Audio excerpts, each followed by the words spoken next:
หมายสุงค่าเมื่อในเป็นวันที่29เดือนธันวาคมที่11ปี2025เป็นวันเสาร์ในตอนในที่ว่าเอาพี่น้องเฮาคามารับถมด้วยข่าวงาวนางหญิงสาวแห่งการก้อหนึ่งถุงย่างยอบย้อนเพราะว่าขายเนื้อไก่โคว่าไหนคะอ้อเมื่อวันที่26เดือนธันวาคมที่11ปี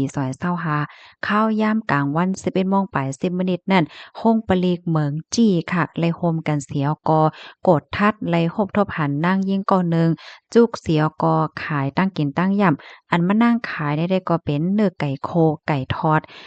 ดหาดใหญ่เนี่ยค่ะอ้อมันนั่งจุกเหขายอยู่ดีหิมห้อมเส้นตั้งสายเกี้ยงใหม่ลำปางหมู่ที่2เอิ้งป่าสักเจเวงเมืองลำพูนเจตอนลำปุนเนี่ยค่ะเผื่อว่าหันภูมิปนพรเขาเหย้าเนี่ยก็มันนั่งได้มีฝั่งหางแปลกๆเปิงๆให้ในนั้นขนาดนะกำในตั้งฝ่ายภูมิปนพรเขาก็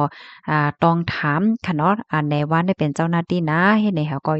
ย้อนต้องถามมะนางย้อนต้วยวัดไหวมะนางเนี่ยค่ะอ้อเฮแลมะนางเนี่ยก็เอาปรับค่าเมืองเหน่มะนางในแต่ก็เยาไว้ปรับค่าเมืองพาสปอร์ตลาวเนี่ยค่ะอ้อไล่ต้องไล่ถามเสมะนางเนี่ยก็ลาดว่าเป็นก้นลูกดีเมืองลาวเสียก็เมื่อแต่มันได้ก็มาแหล่มาแอวนั่นน่ะเนาะเอากว่าเอามาเนี่ยก็มาเฮ็ดการขายตั้งกินขายเนื้อไก่ทอดในเฮ็ดจังไหนเยาค่ะ ตั้งฝ่ายภูมิพลพรเขาเนี่ยก็จังไรเอาตัวมานั่งเนี่ยส่งกว่าที่ห้องปลือเสียวก็ปันตัวตามตั้งพิษกว่าว่าลอยลวงเป็นก้นหยานเมือง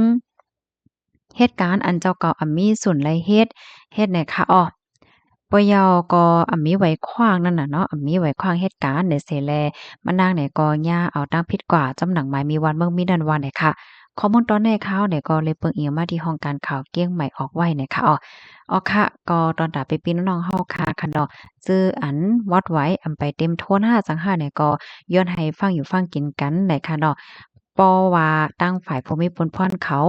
ถ้าทานว่าสว่าเฮ็ดจั่งใดมีฝั่งหังแปลกเปิงแล้วจังได๋ก็เปิ้นจังย้อนถามไล่ให้ได้นั้นค่ะน่ะเนาะยินจมกูก็ดีรับถอมปันแห้งค่ะย้อนให้อยู่ได้กินหวานและรอดเพ่กันกูก็ค่ะบ่ายสงค่ะ